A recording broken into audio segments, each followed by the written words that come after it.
Warning people against traveling to Florida because of the political climate here. Over the weekend, the NAACP issued a formal travel advisory for the Sunshine State, saying the state has become hostile to black people.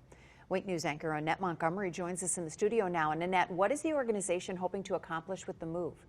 Chris and Lois, to hurt Governor Ron DeSantis by hurting Florida's economy. The NAACP said the governor targets minorities in his words and in his actions. And people thinking about visiting the Sunshine State should spend their money elsewhere.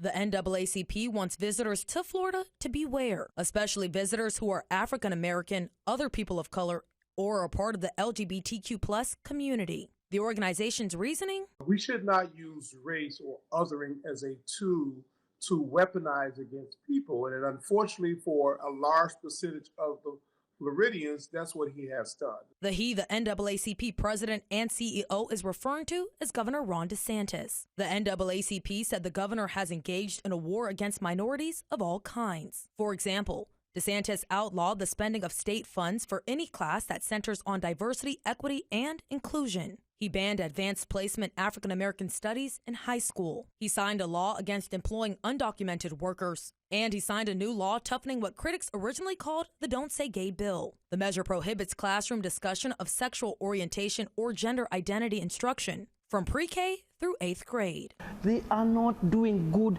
to all of us. What's the governor's thoughts on the travel advisory and the reasons behind it? According to his press secretary, it's the same one he had when the NAACP first discussed the idea in March.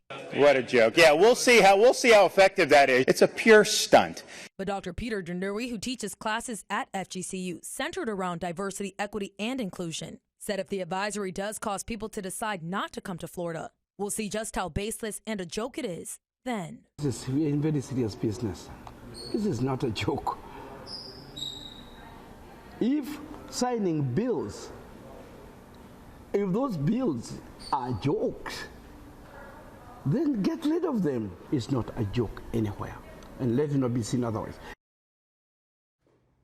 And the state's Department of Education told me late this afternoon the NAACP's attacks are baseless partisan fronts masked with social justice themes.